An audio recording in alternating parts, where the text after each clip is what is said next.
국세청이 올해 상반기에 대기업과 대제산가의 변칙적 탈세 행위 377건을 조사해 총 7,438억 원을 추징했습니다. 조사 결과 대기업과 대제산가들은 고의적인 탈세 수법을 다수 동원한 것으로 확인됐습니다. 자세한 소식 진달래 기자가 보도합니다. 국세청은 조세정의 확립을 위해 대기업과 대제산가, 고소득 자영업자, 민생침해, 역외탈세 등 4개 분야를 지하경제 양성화 중점과제로 선정해 엄정히 대응하고 있습니다. 지하경제 양성화가 국민의 공감을 얻기 위해서는 치밀한 전략과 방법이 강구되어야 할 것입니다.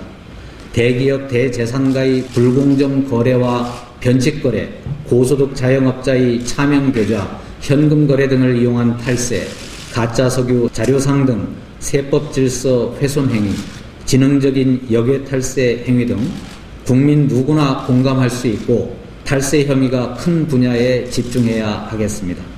이 중 사주일가 등 대제산가의 경우 2008년부터 2012년까지 지난 5년간 3,231명을 조사해 4조 2,305억 원을 추징했으며 금년 상반기에는 대기업과 대제산가의 변칙적 탈세 행위 377건을 조사해 7,438억 원을 추징했습니다.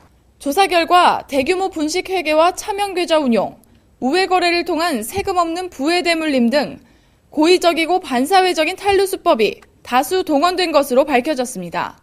먼저 한 대기업은 조세피난처 페이퍼 컴퍼니에 자금을 대여하고 이를 매출 채권으로 위장한 후 대여 자금을 페이퍼 컴퍼니에 은닉했습니다.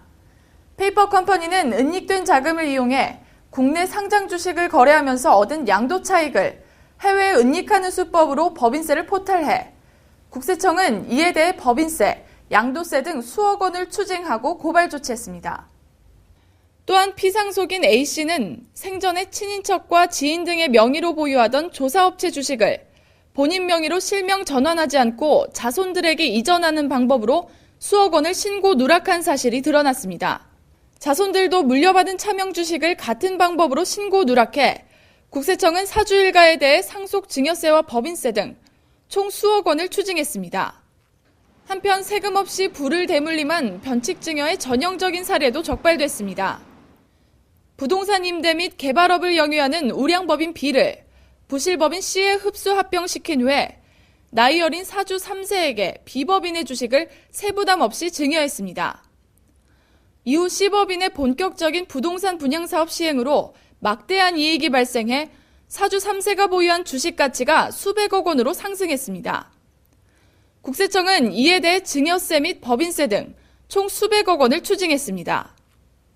대기업 등 사회적 지도층의 탈세 행위는 일반 국민들에게 큰 박탈감을 주는 것은 물론 사회 전반의 성실신고 분위기를 저해하며 일부 대기업의 그릇된 행태로 인해 성실히 납세 의무를 다하는 기업들까지 비난을 받는 부작용을 초래하고 있습니다. 따라서 국세청은 대기업의 우월적 지위를 이용한 불공정 행위, 위장계열사 설립, 주식 지분 차명 관리 등을 통한 탈세와 사주일가의 편법적 상속 증여 행위에 대한 검증을 한층 강화해 나갈 것입니다. 다만 일자리 창출 기업, 모범 납세자 등 성실한 대기업에 대해서는 정상적인 기업 활동에 지장을 주지 않도록 세무 간섭을 최소화할 예정입니다. 한편 세무조사 과정에서 리베이트 수수 행위, 현금 이용 탈세 등 대법인의 불법적, 편법적 거래 관행을 포착하는데 금융정보분석원의 금융정보가 유용하게 활용된 것으로 분석됐습니다.